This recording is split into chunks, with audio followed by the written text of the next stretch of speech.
તો વડોદરા શહેરના તમામ જૈન સંઘમાં ગુરુ ભગવંતોની નિશ્રામાં જ્ઞાન પાંચમનો કાર્યક્રમ યોજાયો। વડોદરા શહેરનો ડોલરિયો ગણાતો સંઘ એવા અલકાપુરી જૈન સંઘમાં આજે ધુરંધર વિજયજી મહારાજ તથા આચાર્ય હેમ પ્રભુ સુરી મહારાજની નિશ્રામાં 45 આગમની વિશિષ્ટ અષ્ટપ્રકારી પૂજા કરાવવામાં આવી હતી।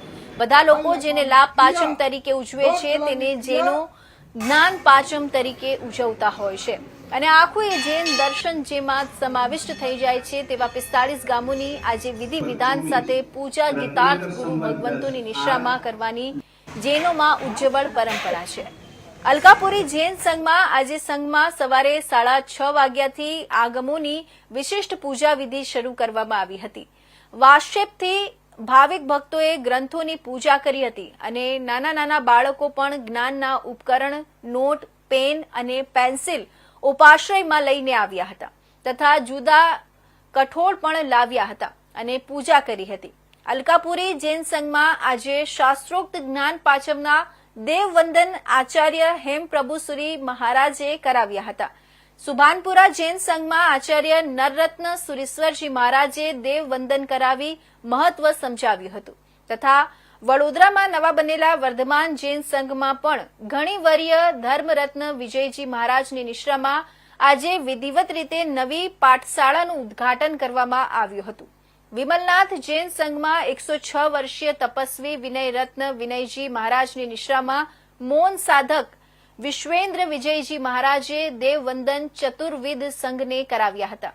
દરમિયાનમાં લાલબાગ જૈન સંઘમાં વલ્લભ સુરી સમુદાયના વર્તમાન ગચ્છાધિપતિ આચાર્ય ધર્મ ધુરંધર સુરી મહારાજે ચતુર્વિધ સંઘને જ્ઞાન પાંચમનું માંગલિક સંભળાવ્યું હતું તથા જૈનો શા માટે લાભ પાંચમને જ્ઞાન પાંચમ તરીકે ઉજવે છે તેનો વિશિષ્ટ મહિમા બતાવ્યો હતો।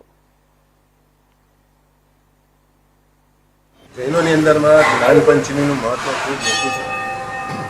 જ્ઞાનની આપણે જ્ઞાન આ દિવસે જ્ઞાનની પૂજા થાય છે। જ્ઞાનની અલગ અલગ વિધિ પ્રમાણેનું આખી એક સિસ્ટમ હોય છે, એના નવતારવાળી હોય છે, એના જાપ હોય છે, એની અષ્ટપ્રકારની પૂજા હોય છે કે જેનાથી બધાને જ્ઞાન ચડે અને જ્ઞાનની આસાધના ઓછી થાય એવો આ દિવસ છે કે જે બધા ભેગા થઈને આ દિવસે કરે છે।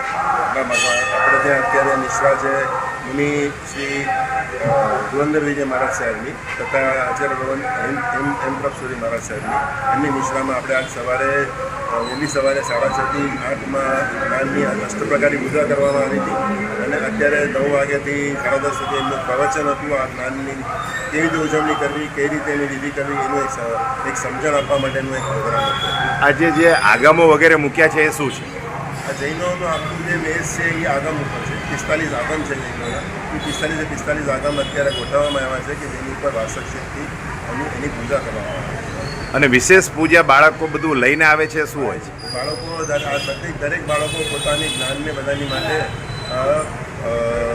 નોટબુક પેન અને જ્ઞાનની જે પણ એ બધી વસ્તુઓ લઈને અહીંયા પધારે એ લોકો એની પૂજા કરે છે કે એ લોકોને આગળ જતા